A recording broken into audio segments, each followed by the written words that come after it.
Assalamualaikum students. I am your English teacher, Miss Ariba of class 4. Today I am explaining you chapter Anansi and 5. Once upon a time, long ago, there lived a creature called Anansi. Sometimes Anansi was a spider, sometimes he was a man, and other times he was a strange mix of the two. Anansi was a trickster and he was having a difficult time. He had no money to buy food for his family. As he walked around the village early one morning, he had a scowl on his face and a growl in his stomach. Passing by a neighbor's house, Anansi heard something that pleased him. The neighbor was an old witch. She was an angry and unpleasant witch who became furious whenever anyone said her name. She hated her name all through her life. People had laughed, or looked surprised when they heard her name was.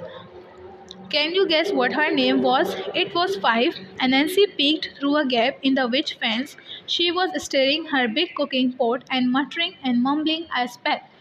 एक दफ़ा का जिक्र है, बहुत सालों पहले एक ऐसी क्रिएचर मौजूद था जिसका नाम एनएनसी था। कभी कभी एनएनसी स्पाइडर बन जाता था और कभी कभी इंसान, और कभी कभी वो इन दोनों का मिक्स होता था, यानी कि आधा वो इंसान होता था और आधा वो स्पाइडर होता था।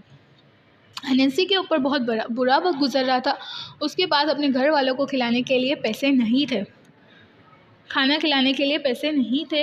एक दफ़ा जब वो सुबह गांव से गुज़र रहा था, अपने गांव में घूम रहा था, तो वो जब अपने नेबर के घर के पास से गुज़रा तो उसे एक आवाज़ सुनाई दी, जिसे सुन के वो खुश हो गया। अनंसी की नेबर एक ओल्ड विच थी, यानी कि एक बूढ़ी जादूगरनी थी। वो बहुत जब भी कोई इसका नाम लेता था वो बहुत गुस्से में आ जाती थी और बहुत नाखुश रहती थी, क्योंकि उसे अपने नाम से नफ़रत थी। क्योंकि जब भी लोग उसका नाम सुनते थे उस पर हंसते थे। क्या आपको पता है उसका नाम क्या है? उसका नाम था 5। अनंसी उसको उसके घर में झांक रहा होता है और वो जो बूढ़ी जादूगरनी है वो बड़े से कुकिंग पॉट में, यानी कि एक बड़े से पॉट में जो है कुछ जादू कर रही होती है। The smoke and sparks were blue and green, so Anansi knew she was cooking up some big magic. Suddenly, she snatched up her staff and started to pound it on the ground, and she walked around the pot. Anansi listened carefully to what she said. I curse anyone who says the word 5 to disappear forever. अब जो है उस जो big cooking pot है उसमें से धुएं निकल रहे होते हैं ब्लू और ग्रीन कलर के। तो अनंसी समझ जाता है कि ज़रूर वो कुछ बड़ा मैजिक कर रही है, और फिर वो जो बूढ़ी जादूगरनी है, ओल्ड विच है, वो जो है पॉट के अराउंड घूमने लगती है और अनंसी जो है वो ध्यान से सुनने लगता है कि वो क्या कह रही है। वो कहती है कि जो भी वर्ड 5 बोलेगा वो डिसअपेयर हो जाएगा। Anansi rubbed his hands together and jumped around on his 8 hairy legs. This could make me some money or get some food on the table for my family. He smiled widely and his sharp teeth sparkled. Anansi ये सुनकर बहुत खुश हो जाता है और अब वो ये सोचता है कि मैं अब इससे पैसे भी कमा सकता हूँ और अपने घर वालों के लिए खाना भी ले सकता हूँ। Anansi rushed to the path that ran along the river bank between the village and the marketplace. Soon everyone who was going to the market would walk past. They would be on their way to buy the delicious yams, beef, pulses and grapes that would be piled high in the market. NNC जो है वो फ़ौरन से जो है market और गांव के बीच में एक रिवर बैंक होता है उस रास्ते पे चला जाता है और वहाँ पे जाके वो वेट करता है कि कोई भी मार्केट से सामान लेके जब निकलेगा अपने लिए डिलीशियस फूड, क्योंकि मार्केट में बहुत ज़्यादा ग्रेन्स पल्सेस और मिलती थी, तो सब वहाँ से अपना सामान लेके अपने घर गाँव में जाते थे। तो एनएनसी उस रास्ते में खड़ा हो गया कि अब जो भी आएगा मैं उससे उसका खाना ले लूँगा। Anansi set to work and piled up 5 mounds of earth near the path. They looked just like he had planted 5 yams. Then he sat down and waited. Anansi जो है अपने काम पे लग गया। उसने जो है मिट्टी से जो है 5 जो है वो माउंट्स बनाए, यानी कि 5 मिट्टी के पहाड़ बनाए और ऐसे बनाए कि ऐसा लग रहा था कि इसने याम्स को है जो प्लांट किया है। ठीक है, वो ऐसे लग रहे थे दिखने में। First to come by was little Mrs. Rabbit. She carried a basket full of sweet potato pieces and walked slowly because it was heavy. First time सबसे पहले मिसेस रैबिट वहाँ पर आई। उनके पास एक भरी हुई बास्केट थी स्वीट पोटैटो के पीसेस से, और वो बहुत स्लोली चल रही थी क्योंकि वो बहुत हैवी था। Anansi stepped forward and smiled. That looked like a big weight. Please rest a while and help me. I don't know how to count, so I cannot tell how many yams I have planted. अनांसी जो है वो जैसे ही Mrs rebate को देखता है तो वो खुश हो जाता है और उनके पास जाता है और उसे कहता है मुझे ये बहुत भारी है, आप थोड़ी देर रेस्ट कर लो और मुझे ये याम्स काउंट कर दो क्योंकि मुझे ये काउंट करना नहीं आ रही. Mrs. Rabbit was kind, so she stopped. She put down her basket and hopped along the row, counting 1, 2, 3, 4, 5. In a flash and a bang, Mrs. Rabbit disappeared. Anansi gobbled down the whole basket of sweet potato in seconds. He licked his lips and sat down again to it. Mrs rabbit जो है वो बहुत रहमदिल होती हैं, तो वो रुक जाती हैं और एनएनसी की हेल्प करने लगती हैं. वो जैसे ही काउंटिंग स्टार्ट करती हैं 1, 2, 3, 4, 5 और अचानक से वो डिसअपेयर हो जाती हैं क्योंकि उन्होंने 5 वर्ड बोल दिया और वो डिसअपेयर हो जाती है और एनएनसी फ़ौरन से उनके सारे स्वीट पोटैटो खा जाता है और फिर दूसरे किसी आने का इंतज़ार करता है. Not long after, he heard little footsteps on the path and looked up. It was Mr. Duck. He walked along with his chest held high and his feet made a slip-slap sound on the path.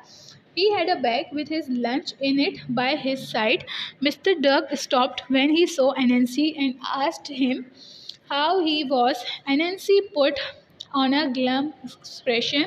Mr. Duck, I have no idea how to count my yam plants. Can you help me, please? कुछ ही देर में जो है वहाँ से जो है mister duck आते हैं. वहाँ पर मिस्टर डक पहुँच जाते हैं. मिस्टर डक जो है वो अनंसी को देख के रुक जाते हैं और अनंसी से पूछते हैं कि तुम कैसे हो. तो अनंसी बहुत उदास एक्सप्रेशन देता है और कहता है कि मुझे ये याम्स काउंट करने नहीं आ रहे, कि आप मुझे ये काउंट करके देंगे.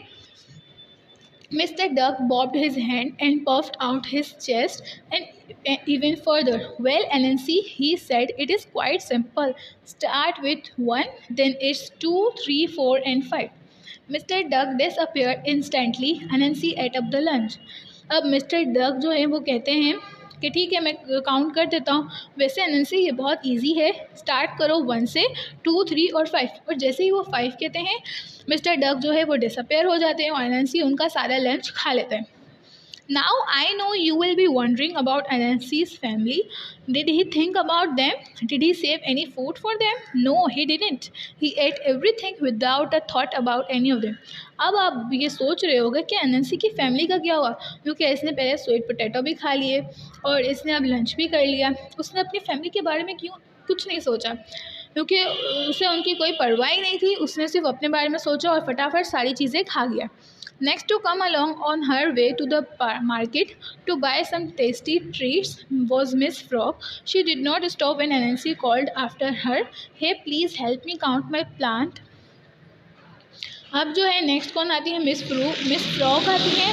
मिस फ्रॉग जो है वो बहुत अच्छी चीज़ें मार्केट से लेकर जा रही होती हैं. तो अनंसी उन्हें भी रोकता है, लेकिन वो रुकती नहीं है. अनंसी उन्हें कहता है कि मुझे काउंट कर दो, तो वो हंस के कहती, she laughed, no way, count them by yourself. She called over her shoulder as she hopped away. तो अनंसी जब उन्हें कहता है कि मुझे ये काउंट कर दो, तो वो अनंसी को हंस के देखती है और कहती है कि खुद काउंट कर लो. It did not bother Anansi too much because he knew there would be plenty more chances for him to try his trick out. He imagined what delicious foods he would find. He did not imagine taking any to his hungry children. He was going to eat as much as he could fit in his stomach and then come back and try the trick again on another day. अब NNC को है, जब वो miss frog मना कर देती हैं तो उसको इतना कोई फ़र्क नहीं पड़ता, क्योंकि उसे पता है कि अभी उसके बहुत सारे चांसेस जो हैं वो मिल सकते हैं. और वो सोच रहा होता है कि अब उसे और क्या मज़े के खाने मिलेंगे. वो अपने भूखे बच्चों के बारे में भी कुछ नहीं सोचता और उसके स्टमक में जितना खाना जा सकता है वो उतना सारा खाना खा लेता है. और नेक्स्ट डे वो दोबारा आ जाता है किसी न किसी को ट्रिक करना. स्करिंग sound pulled NNC out of his day dream. It was Mrs. Shrew. On her tiny bag, she had a huge load of freshly made pies that she was hoping to sell. The load was 3 times her size and her face was red from the effort she was making. अब जो है NNC जो है अपने ख्वाबों में होता है और उसे जो है एक आवाज़ आती है किसी के आने की, और वो मिसेस श्री होती हैं. वो जो है अपनी जो है फ्रेशली पाइस, यानी कि वो पाइस लेके जा रही होती हैं जिन्हें उन्हें बेचना होता है, और वो पाइस इतने हैवी होते हैं मिसेस शिरू के मुकाबले में 3 गुना ज़्यादा होते हैं। और मिसेस शिरू का फेस बिल्कुल रेड हो जाता है क्योंकि वो बहुत उसे उनके लिए वो बहुत हैवी होते हैं पाइस उठाना। Oh lady Shiru, how nice to see you, sit a while and rest, I need your help to count my plants and you can share your wisdom with me. Anansi grinned and showed all his sharp teeth. He was trying hard to be charming because he really wanted to eat all the pies. फिर वो जब एनेंसी lady Shirou को देखता है तो उन्हें कहता है, ओह लेडी शिरू, क्या आप बैठ जाओ और थोड़ी देर आराम कर लो और मुझे ये प्लांट्स काउंट करके दे दो और अपनी ज़हानत मुझसे शेयर करो। और अनंसी उनके तरफ स्माइल करके देखता है क्योंकि उसे वो सारे पाइस खाने होते हैं किसी भी तरह से। Mrs Shiru was not a fool, she could see Anansi's eyes glisten as he looked at the pies. Well, Anansi, you are kind. I am tired. She put down her load. How can I help? अब Mrs Shri जो है वो बेवकूफ़ नहीं होती है, वो अक्लमंद होती है। उन्हें पता होता है कि एनेंसी क्या करना चाह रहा है, तो क्योंकि उन्होंने एनेंसी के आइज़ में देख लिया होता है। एनेंसी जो है फिर वो एनेंसी को बोलती है, वेल एनेंसी, तुम बहुत अच्छे हो, मैं थक गई हूँ। वो अपना सामान नीचे रखती है और एनेंसी को कहते हैं कि मैं तुम्हारी हेल्प कैसे कर सकती हूँ। I can't count, he lied, can you count my yam mounds for me, क्या आप मुझे ये याम्स काउंट करके दे देंगे, मुझसे ये काउंट नहीं हुए। Mrs. Shrew smiled. She walked to the nearest mound and stood on it. She pointed to the mound that was furthest away from her. 1, 2, 3, 4, and this one, she said clearly. Anansi frowned. Do it again, say all the numbers, he said. अब जो है Mrs शुरू जो है उसके जो सबसे करीब माउंट होता है उस पर जाके खड़ी हो जाती हैं और बाकी सारे माउंट को काउंट करते हुए कहती है 1, 2, 3, 4, और जिस पे मैं खड़ी हुई हूँ वो वाला, वो 5 नहीं कहती हैं। एलेंसी कहता है कि नहीं, इन्हें सही से काउंट करो, 1, 2, 3, 4, and this one that I am sitting on. Mrs Shirou spoke slowly and clearly. Mrs Shirou को दोबारा यही कहती है 1, 2, 3, 4, जिस पे मैं बैठी हुई हूँ। A flash of anger passed over Anansi's face. Come on, say them properly. He was finding it difficult to keep a smile on his face. अब अनंसी को गुस्सा आने लगता है और उसके चेहरे से स्माइल चली जाती है और वो उन्हें कहता है कि सही से इन्हें काउंट करो। Again Mrs Shiru smile sweetly and counted slowly, 1, 2, 3, 4, and this one here. She pointed to the mount beneath her feet. अब अगेन मिसेस शिरू जो है हंसते हुए और बहुत स्वीटली उसे कहती है 1, 2, 3, 4, और ये वाला है जो मेरे नीचे है। R, say 1, 2, 3, 4, 5, shouted Anansi. Instantly, in a big burst of sparks, he disappeared. अब अनंसी जो है गुस्से में आके खुद ही काउंट कर लेता है 1, 2, 3, 4, 5, और अनंसी जो है डिसअपेयर यानी कि गायब हो जाता है। Mrs Shirou picked up her load and set off to the market. She would sell these pies and buy mouth-watering delicious for her family. अब मिसेस शिरू जो है जब वो अनंसी गायब हो जाता है तो वो अपना सामान उठाती है, मार्केट में जाती हैं, वो सारा सामान बेचती हैं और अपने घर वालों के लिए अच्छे अच्छे मज़े के खाने लेती हैं। Hope so students you will understand this chapter. Thank you.